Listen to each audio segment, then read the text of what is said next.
Hi guys, welcome back to another episode of Toasty Training. What are we learning about today? Well, today we're going to be learning about ritual monsters. So, what is a ritual monster? Let's find out. So, a ritual monster is a special type of card.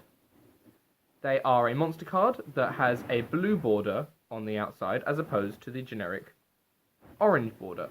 So, you can see around the outside that it's a blue border. It has warrior. It's a warrior type, and it says ritual next to it. Now, Blackluster Soldier is a level 8 ritual monster that doesn't have an effect, so it's essentially a normal monster, but it is a ritual monster which makes it very powerful in the right hands. How do we summon this monster? Well, a ritual monster is useless without its companioning ritual card.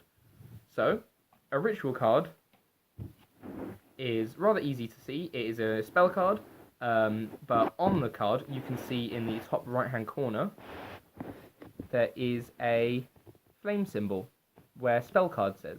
Now, this flame symbol basically tells you that this card is a ritual card, and on it, it will tell you exactly what monster it can summon and how many monsters it's required to summon. So, Blackluster Ritual is able to summon Blackluster Soldier, and you must tribute monsters from your hand or field that equal level 8 or more.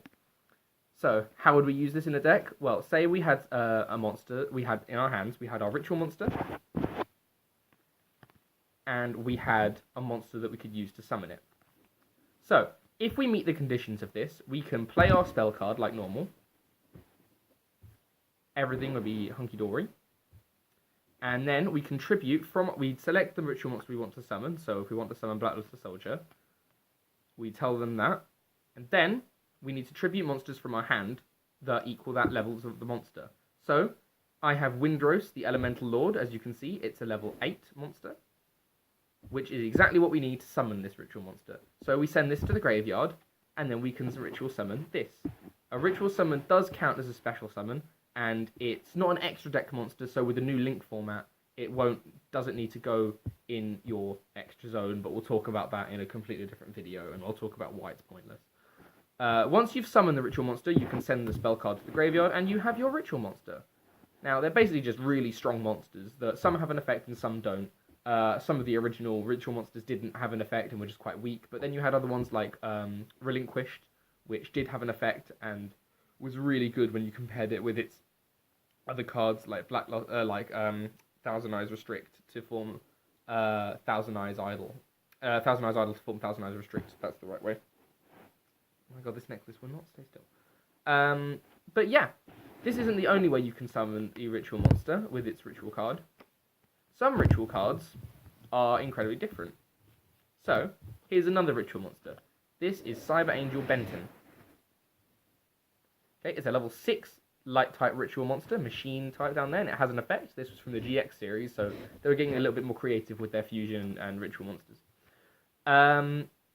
However, it says here, we can summon this with Cyber Machine Ritual.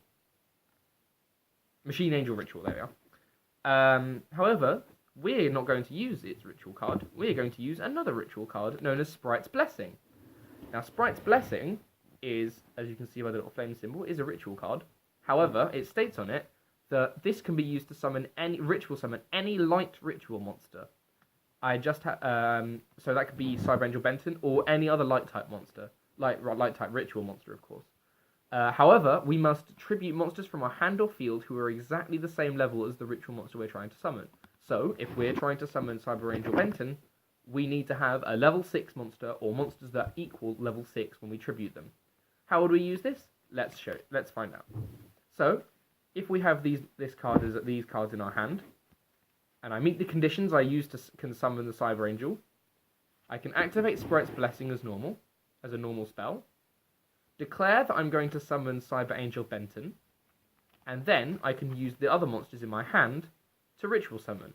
So, I can send Dragunity Darkspear, which is a level 3 monster, to the graveyard, along with Speedroid Terratop, which is also a level 3 monster, and that makes level 6, so we can now summon our Cyber Angel Benton.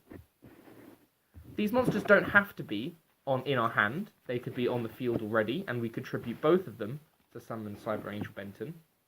Or, one could be on the field, and then the other could be in our hand, and we could tribute the one on our field and the one in our hand to summon Benton.